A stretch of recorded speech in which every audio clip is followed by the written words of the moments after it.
उधर आर्थिक संकट झेल रहे पाकिस्तान में सालाना महंगाई दर ने अब तक के सारे रिकॉर्ड तोड़ दिए। मार्च में पाकिस्तान में महंगाई दर पिछले साल के मुकाबले 35.37% पर पहुंच गई, जिसके बाद कर्ज देने वाले अंतर्राष्ट्रीय संगठन IMF यानी इंटरनेशनल मॉनेटरी फंड से पाकिस्तान को मदद मिलने के आसार और भी कम हो गए। पाकिस्तान खुद को दिवालिया होने से बचाने के लिए IMF का मुंह ताक रहा है, लेकिन उसकी अर्थव्यवस्था इतनी बुरी तरह चरमराई हुई है कि IMF उसे कर्ज देने से कतरा रहा है। ऊपर से अब खाने पीने की चीजों, खाने का तेल और बिजली के बढ़ते दाम की वजह से महंगाई ने पाकिस्तान में रिकॉर्ड तोड़ दिया। इस बीच पाकिस्तान की कंगाली की वजह से वहां की 30 मोबाइल कंपनियां बंद हो गई। पाकिस्तान के मीडिया के मुताबिक इन कंपनियों को पिछले कई महीनों से कच्चा माल नहीं मिल पा रहा था, क्योंकि पाकिस्तान इस हालत में नहीं कि वो दूसरे देशों से सामान इंपोर्ट कर सके। उसका विदेशी मुद्रा भंडार खत्म होने की कगार पर है। ऐसे में पाकिस्तान चाहकर भी अपनी फैक्ट्रियों के लिए कच्चा माल नहीं मंगवा सकता। वो इन दिनों सिर्फ बेहद जरूरी चीजें ही विदेश से मंगवा रहा है। इस वजह से पाकिस्तान की कई फैक्ट्रियों की हालत अब ये हो गई है कि अब वो ज्यादा दिनों तक नहीं चल पाएंगी। इस कंगाली का सबसे बड़ा असर मोबाइल कंपनियों पर पड़ा,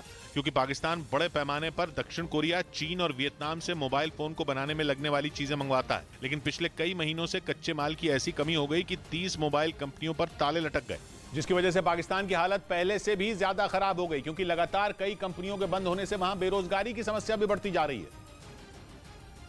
यानी जिस समस्या से पाकिस्तान पहले से ही जूझ रहा है वो बेकाबू होती जा रही है। वहां की 30 मोबाइल कंपनियों के बंद होने से 20,000 से ज्यादा लोगों की नौकरियां चली गईं।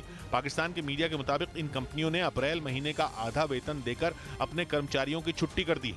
इसी तरह वहां की कई दूसरी फैक्ट्रियां भी बंद होने के कगार पर हैं।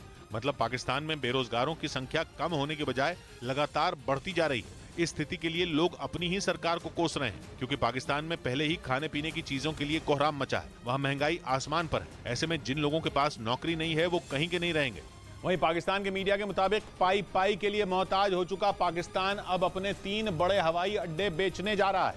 खबर है कि इसके लिए पाकिस्तान ने पश्चिम एशिया के देश कतर से बातचीत भी शुरू कर दी है, ताकि अपने एयरपोर्ट बेचकर उसे कतर से डॉलर मिल सकें, जिसकी पाकिस्तान को इस वक्त सख्त जरूरत है, क्योंकि उसकी IMF से लोन पाने की आस पूरी होती नहीं दिख रही, जबकि उसका विदेशी मुद्रा भंडार लगातार खाली होता जा रहा है। खबर के मुताबिक कंगाली के इस दौर से कुछ दिनों की राहत के लिए पाकिस्तान ने अब अपने 3 बड़े एयरपोर्ट बेचने का फैसला किया है। वो कराची, लाहौर और इस्लामाबाद के हवाई अड्डों का संचालन कतर के हाथों में सौंप सकता है, जिससे उसे एक झटके में बड़ी रकम मिल जाएगी, जिसका इस्तेमाल वो जरूरी चीजें खरीदने में कर पाएगा। हालांकि डील के बाद पाकिस्तान के तीनों हवाई अड्डों से होने वाली कमाई कतर की जेब में जाएगी। खबर है कि कतर के साथ साथ पाकिस्तान UAE से भी इसके लिए बातचीत कर रहा है।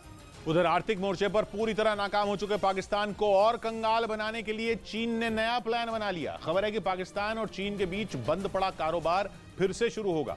2019 से ही चीन और पाकिस्तान के बीच होने वाला व्यापार लगभग चौपट था, जिसके पीछे कोरोना से जुड़ी बंदिशों को वजह बताया गया था। 2019 में जब दुनिया कोरोना वायरस का नाम सुन ही